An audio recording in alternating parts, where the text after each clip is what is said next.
কিছুদিন আগে বাচ্চাদের বার্থডে ছিল, আর বার্থডে উপলক্ষে আমরা চিন্তা করলাম সবাই মিলে কোথা থেকে ঘুরে আসি।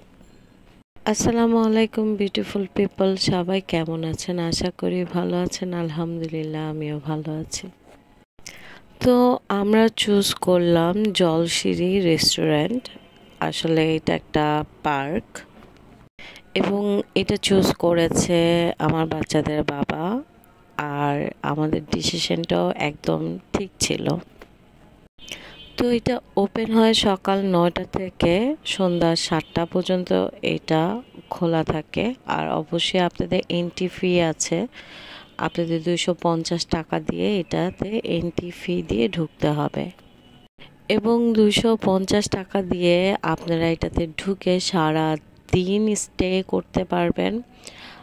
আর এই জায়গাটা এত সুন্দর ছিল, আমি তো পুরা পার্ক ঘুরে দেখতে পারি নাই।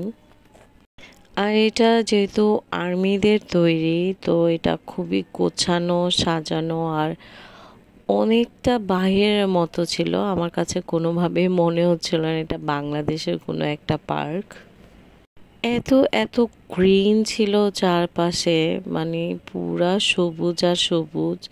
আর এই জায়গাগুলো তো আমার মনে হচ্ছিল যে আমি এখানে ঘুমায় পড়ি। এইটার ভিতরে একটা রেস্টুরেন্ট ছিল। আমরা যেহেতু দুপুর টাইমে গিয়েছিলাম, তো আমাদের যাওয়ার সাথে সাথে প্রচুর ক্ষুধা লেগে গিয়েছিল। তো আমরা আগে চিন্তা করলাম খাওয়া দাওয়া করে নিই, তারপরে মোটামুটি পার্কটা একটু ঘুরবো। রেস্টুরেন্টের ভিতরে ঢুকে একটু স্যাড ফিল হচ্ছিল, কারণ প্রচুর গরম ছিল, বৃষ্টি হচ্ছিল হালকা হালকা। বৃষ্টির কারণে ভালো গরম একটা ভাব চলে আসছিল। আর রেস্টুরেন্টের মধ্যে প্রত্যেকটা এসি নষ্ট ছিল ওনাদের, তো এর জন্য অনেক গরম লাগতেছিল, বসে তেমন একটা শান্তি লাগতেছিল না। কিন্তু বাইরের এই ভিউটা, এই সাইডটা আমি যাইতে পারি নাই, আমরা টাইম পাই নাই। কিন্তু মাশাল্লাহ এই সাইডটা এত সুন্দর ছিল, এত ভালো লাগতেছিল। আমার কোনোভাবেই মনে হচ্ছিল না যে আমি মানে বাংলাদেশে বসে রয়েছি। আমার পুরাই মনে হচ্ছে যে আমি বাংলাদেশে বসে বাইরের একটা ভিউ পাইতেছিলাম। তো আমরা কিছু খাবার অর্ডার করি, এখানে নুডলস, স্যুপ, ফ্রাইড চিকেন। আমার মনে হলো খাবারের তুলনায়, মানে কোয়ান্টিটির তুলনায় খাবারের প্রাইস অনেক বেশি। যেমন এই আইসক্রিমটা 250 টাকা নিয়েছিল, দুইটা স্লাইস ছিল। আর হচ্ছে স্যুপের মধ্যে এত কাঁচা পেঁয়াজ দেওয়া ছিল। আমার হাজব্যান্ডের কাছে স্যুপটা খুব টেস্টি লেগেছিল, কিন্তু আমার কাছে মোটেও ভাল লাগেনি। আমি একটা সেট মেনু নিয়েছিলাম, যেটার টেস্টও আমার কাছে ভালো লাগেনি। আমার এখানে আসলে কোনো কিছু টেস্টি আমারই ভালো লাগেনি, কিন্তু প্রাইস মোটামুটি ওনাদের ভালোই। যেহেতু দুই বেবিকে নিয়ে গেছি এবং বেবিদের জন্যই যাওয়া হয়েছিল, তো ওদের এখানে প্লে গ্রাউন্ড ছিল, ওরা ওখানে খেলবে। তো আমি আমার হাজব্যান্ডকে বললাম তুমি ওদের দেখো, আমি তাহলে কয়েকটা ছবি টবি তুলে আসি। তো আমি আশেপাশে যাকেই পাইছিলাম তাকে মোবাইল দিয়ে বলছে আমাকে একটু ছবি তুলে দেন, একটু ভিডিও করে দেন। আর আমি নিজে নিজে কিছু ভিডিও করেছিলাম।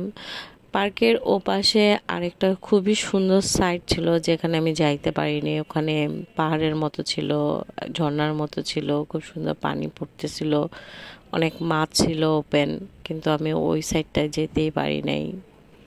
একটু পরে গিয়ে দেখি ওর বাবার অবস্থা খুবই খারাপ দুজনকে রেখে। আর আমার বাচ্চারা খুবই এনজয় করছে।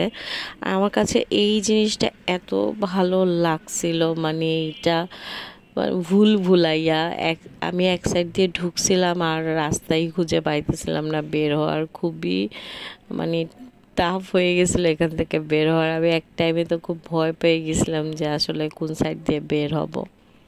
আমার মনে হয় এই পার্কে গেলে কেউই হতাশ হবে না। এই পার্কটা আসলেই অনেক সুন্দর। এখানে আমি এক আপুকে বললাম আমাকে একটু ভিডিও করে দেন, প্লাস কিছু ছবি টবি তুলে দিছে ওই আপুটা। পরে অনেক কষ্ট করে আমি এই সাইড থেকে বের হইতে পারছি।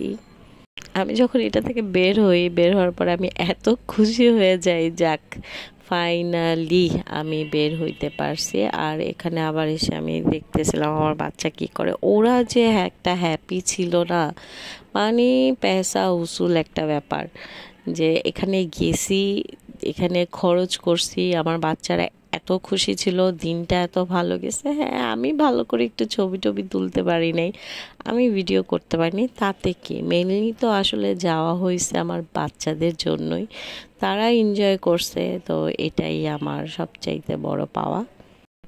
আমরা এখানে পৌঁছাইছিলাম 3টা বাজে, আর কখন যে 7টা বেজে গেছে টের পাইনি। 7টা বাজে এটা অফ হয়ে যায়, তারপর আমরা বাসার উদ্দেশ্যে রওনা দিয়ে দিই। তো এই ছিল আমার সেই দিনে একটা ব্লগ। আরো ভালো লাগলে লাইক শেয়ার কমেন্ট করতে না। 1 2 3 4 5 6 7 8 9 10 12 13 14 15 16 17 18 19 21